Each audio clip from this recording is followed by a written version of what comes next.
విశాఖ శివాజీపాలెం కళాభారతి వద్ద స్థానిక Janasena 22వ ward corporator పీతల మూర్తి యాదవ్ చేస్తున్న అరాచకాలు ఆరోపణలు కాదు అంటూ అవి నిజాలే లాయర్ శ్రీరామ్మూర్తి మరి స్థానిక చిరు వ్యాపారులపై కక్ష కట్టాడు.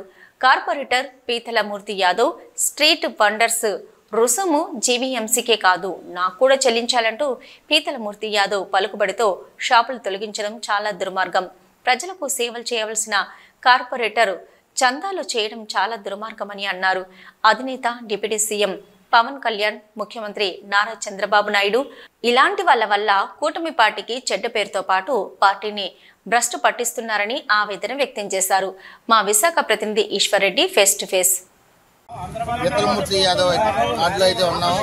ఏదైతే చిరు వ్యాపారస్తుల మీద దౌర్జన్యం చేస్తారని గత ఆరోపణలు అయితే ఉన్నాయి. ఇతరులని ఆ మాట్లాడి తెలుసుకుందాం. చెప్పండి, పీతలమూర్తి యాదవ్ చేసిన అరాచకాల పట్ల ఏంటి చిరు వ్యాపారస్తులు చేస్తుంది? బేసికల్గా పీతలమూర్తి యాదవ్ ఎవరైతే ఉన్నారో ఆయన కార్పొరేటర్ కాదండి. ఎందుకంటే కార్పొరేటర్గా వీళ్ళు ఓట్లు వేస్తే కార్పొరేటర్ అయ్యాడండి. Basically is rowdy sheeter. పెద్ద పెద్ద షాపుల దగ్గర బడా పారిశ్రామికవేత్తల డబ్బులు తీసుకొని వాళ్ళ తరపున పనిచేస్తున్నాడు. వీళ్ళు ఓటు వేయించుకొని పెద్ద బడా పారిశ్రామికవేత్త తరపున ఈయన పనిచేస్తూ వీళ్ళ జీవనాన్ని పాడు చేస్తున్నాడు. వీళ్ళు ఎంప్లాయ్మెంట్ ఇవ్వలేదు వీళ్ళు కదా. వీళ్ళు ఏదో సెల్ఫ్ ఎంప్లాయ్మెంట్ అప్పులు చేసుకొని తోపుడు బండి మీద వాళ్ళు వ్యాపారం చేసుకుంటుంటే ఆ వ్యాపారం చేసుకున్న బండ్లు కూడా చేసుకున్న బళ్ళు కూడా అప్పులు చేసుకుంటే ఆ బళ్ళని ఈ రోజు ఎరగొట్టించాడండి. ఎరగొట్టించి వీళ్ళెవరికి కూడా జీవనోపాధి లేకుండా సుమారుగా 300-400 మంది ఉన్నారు. ఇదే దీని మీద పద్ధతులు. గవర్నమెంట్ ఎంప్లాయీస్ కలిగించలేదు, కనీసం వీళ్ళకి సెల్ఫ్ స్కీమ్ కింద స్కీమ్ కూడా ఇవ్వలేదు. అయినా ఈ కార్పొరేటర్ వచ్చి ఇది తాతగారు జాగీర్లాగా ఇది ఈ రోజు నా మొత్తం అందరూ వాళ్ళందరూ రోడ్డుపై పడేటట్టు చేసి తెల్లవారు 6 గంటలకు వచ్చి వాళ్ళు బళ్ళు ఎరగొట్టేసి వాళ్ళకి ఇల్లు లేకుండా వీళ్ళు అద్దెలలో ఉన్న అందరూ ఎవరికి కూడా ఇల్లు అద్దెకి ఇచ్చినట్టయితే మీరు పన్ను కట్టలేదని చెప్పేసి ఇల్లు ఓనర్లు బెదిరిస్తూ ఆ విధంగా ఇక్కడ కార్పొరేట్గా కాకుండా దాదాగా వ్యవహరిస్తూ ఇక్కడ దందా చేస్తూ వాళ్ళు కంప్లైంట్ పెట్టి హైకోర్టు నుంచి 5 లక్షల రూపాయలు ఖర్చు పెట్టి వీళ్ళపైన యాక్షన్ తీసుకోవాల్సిన పరిస్థితి ఎందుకు తీసుకొచ్చారో నాకైతే అర్థం కావట్లేదు. మేము కూడా వెళ్ళాము, ఈ తరపున నేను కూడా వెళ్ళాను. వెళ్తే కోర్టు ఆర్డర్ ఇచ్చింది. బుధవారం ఆర్డర్ వస్తుందండి. ఫైల్ అయిపోయింది, కోర్టులో ఫైల్ అయింది కేసు. కోర్టు కూడా ఏం చెప్పిందంటే, సుప్రీంకోర్టు ఏం చెప్పిందంటే స్ట్రీట్ వెండర్ యాక్ట్ 2014 ప్రకారంగా ప్రతి ఒక్కరు కూడా లైవ్లీవుడ్ చేసుకోమని చెప్పేసి ఇతరులకు ఇబ్బంది కలిగించకుండా వ్యాపారం చేసుకోవచ్చు అని చెప్పి సుప్రీంకోర్టు ఇచ్చింది ఆర్డర్. దాన్ని కూడా వైలేట్ చేసి ఈ రోజు వచ్చి పోలీసులు వచ్చి బళ్ళు ఎరగొట్టడం అన్నది చట్టరీత్యా నేరం. వాళ్ళపైన నేను కంటెంప్ట్ ఆఫ్ కోర్టుకి నేను వెళ్తున్నాను, సోమవారం వెళ్తున్నాను. అలాగే మున్సిపాలిటీ వాళ్ళు ఎవరైతే ఉన్నారో మున్సిపాలిటీ వాళ్ళు చేయవలసిన డ్యూటీ వాళ్ళు చేయలేదు. మున్సిపాలిటీకి 80 కోట్ల రూపాయలు గవర్నమెంట్ శాంక్షన్ చేస్తే ఈ రోజు వరకు రూపాయి ఖర్చు పెట్టుకుంటే గీతలు గీయాలి రోడ్ సైడ్. ఆ గీతలు గీయలేదు. కానీ ఈ రోజు వాళ్ళు గీతలు దాటిస్తారు, తర్వాత వచ్చి రోడ్డు ఎంకరేజ్ చేస్తారు, రోడ్ను ఆక్యుపై చేస్తారని చెప్పేసి కేసు పెట్టడం చట్టరీత్యా నేరం. ఇది ఫాల్స్ న్యూస్ అంతా కూడా హైకోర్టుకి ఇచ్చి ఇక్కడ వీళ్ళంతా రోడ్డు ఆక్యుపై చేస్తారని చెప్పడం అది విరుద్ధం. అది మేము కోర్టుకి ఇన్ఫార్మ్ చేస్తాం. కాకపోతే కోర్టు వారు ఫిట్నెస్ డేకి ఆర్డర్ ఇచ్చారు. ఏదైతే చిరు వ్యాపారస్తులు ఉన్నారో వాళ్ళకు ఏదైతే అది యూనిట్గా కట్టాలా లేకపోతే జీవీఎంసీ కట్టమంటారా? జీవీఎంసీ కట్టాలండి చట్టరీత్యా. వాళ్ళు ఆల్రెడీ 20 రూపాయలు చొప్పున కడుతున్నారు. అందరూ కూడా 20 రూపాయలు చొప్పున కడుతున్నారు. వాళ్ళు జీవీఎంసీకి 20 రూపాయలు కడుతున్నారు. నాకు 40 రూపాయలు కట్టాలి, నాకు నా అనుచరులకి 40 రూపాయలు కట్టాలని చెప్పేసి ఈరోజు కార్పొరేటర్ హుక్కుం జారీ చేశాడు. ఆయన కార్పొరేటర్ డ్యూటీ ఏంటాడికి తెలియదు. కార్పొరేటర్ ఎన్నుకున్నారు. ఇలా పారిశ్రామికవేత్త ఇది దోషిస్తాడు అది దోషిస్తాడని చెప్తున్నాడు.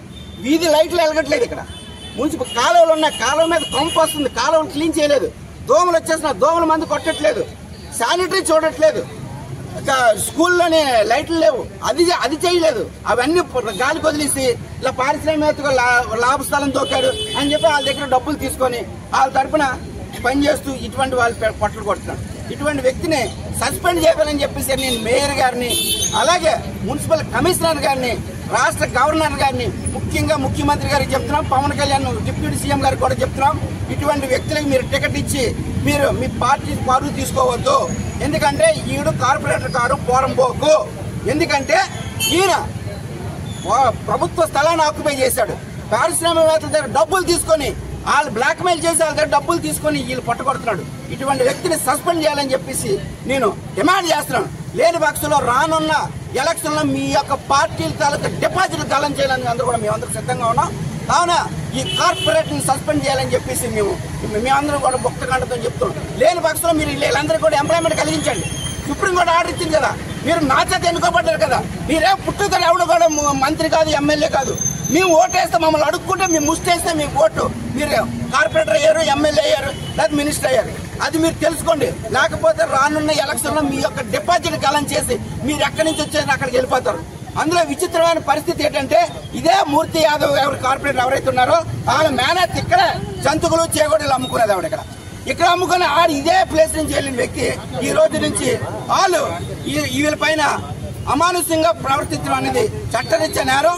కావున వాళ్ళ బళ్ళు వాళ్ళకి ఇవ్వాలని చెప్పేసి మేము డిమాండ్ చేస్తున్నాం. లేని పక్షంలో మీ అందరి మీద కంటెంప్ట్ ఆఫ్ కోర్టు కింద వెళ్ళడానికి మేము అయితే సిద్ధంగా ఉన్నాం.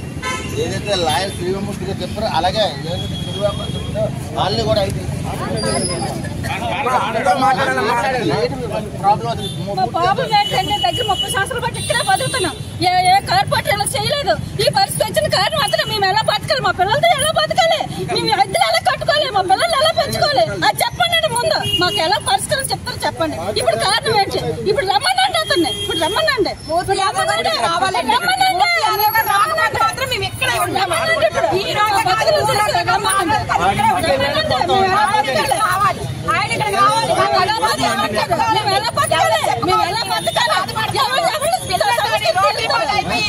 గత 30 సంవత్సరాల నుంచి ఇక్కడే బతుకుతున్నాం.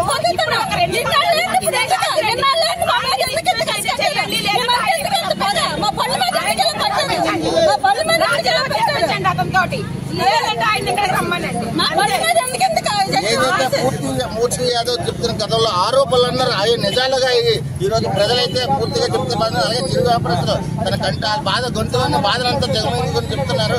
ఏదైతే జన్నాల నుంచో మేము కష్టపడి వస్తున్నాం, 30 ఏళ్ళుగా బ్రిటిష్ పరిపాలన చేస్తున్నాడు, ఇలాగ బ్లాక్ మెయిల్ దందా చేస్తున్నాడు అని చెప్పి ఆరోపణలు కాదు నిజాలని చెప్పి ప్రజలైతే పూర్తిగా చెప్తున్నారు.